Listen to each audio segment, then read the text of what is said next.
Peluang budidaya ikan gabus masih terbuka sangat lebar bagi Anda yang ingin menggelutinya, asalkan dapat melakukan pemeliharaan dengan tepat. Hasil panennya maksimal akan didapatkan sehingga memberikan keuntungan berlipat. Ikan gabus ini juga masih memiliki permintaan yang tinggi di pasaran. Olahannya yang beragam serta rasanya yang nikmat membuat banyak tempat makan atau ibu rumah tangga memilihnya untuk menjadi lauk favorit. Kandungan protein pada ikan ini juga cukup tinggi, sehingga baik untuk kesehatan. Ikan ini sebenarnya memiliki habitat asli di sungai, danau, atau persawahan. Dengan demikian, pakan yang bisa dipakai untuk budidaya pun tidak terlalu sulit. Modal awal yang bisa disiapkan pun tak terlalu banyak, sehingga Anda dapat memulainya dengan segera. Ikan gabus bisa dibilang merupakan ikan predator di habitat aslinya. Namun, kandungan gizi dan nutrisi pada ikan ini cukup baik untuk kesehatan tubuh. Apabila Anda sudah memiliki niatan untuk ikut budidaya ikan gabus, maka penting untuk mengetahui langkah-langkahnya. Langkah penting pertama adalah menentukan jenis kolam yang ingin digunakan. Anda bisa menyesuaikan dengan lahan dan modal yang dimiliki. Untuk kolam tanah, cara pembuatannya cukup mudah.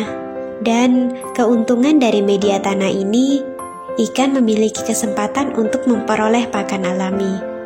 Sebab di media tanah, pasti akan ada hewan-hewan kecil yang hidup di sana, seperti ikan-ikan kecil, udang liar, atau zat renik lainnya.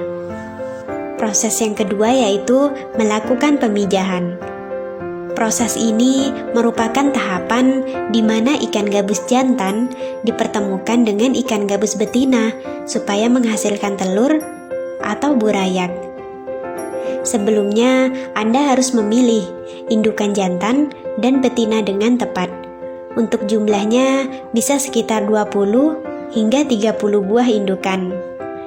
Letakkan mereka di satu kolam yang memiliki sirkulasi air bagus. Anda juga bisa menambahkan beberapa dedaunan air di atasnya. Biarkan indukan jantan dan betina di kolam yang sama selama kurang lebih 3 hingga 4 hari.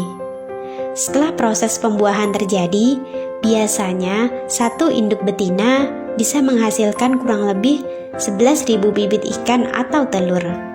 Telur-telur tersebut akan menetas dalam waktu sekitar 1 hari.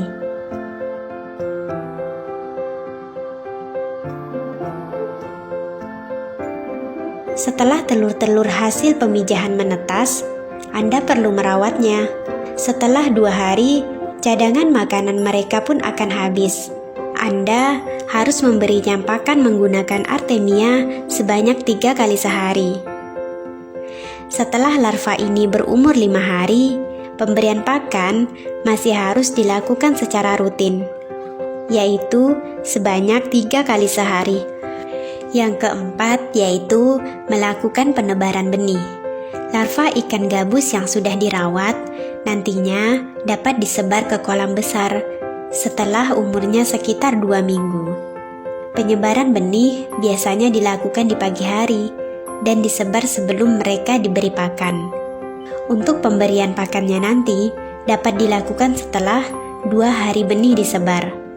Pakan yang dipakai dapat berupa pelet atau makanan ikan buatan pabrik. Selain pelet, Anda juga bisa menyiapkan anakan rayap atau daging ampasan yang ada di dapur. Untuk pakan, Anda juga bisa membuatnya sendiri dengan mencampurkan beberapa bahan, seperti ampas tahu, jagung, bekatul, dan ikan teri. Yang keenam yaitu panen ikan gabus. Langkah terakhir yang amat menentukan keberhasilan budidaya ikan gabus adalah proses panennya.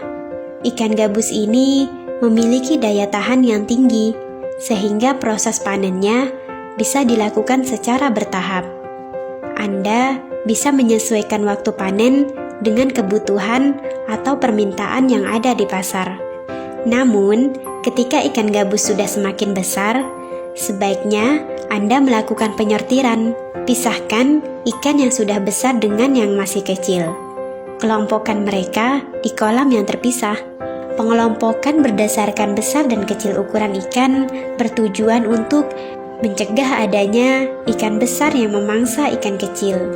Sebab ikan gabus termasuk jenis ikan predator yang jika lapar dapat menjadi agresif. Untuk waktu penyortiran paling tidak dilakukan sebulan sekali.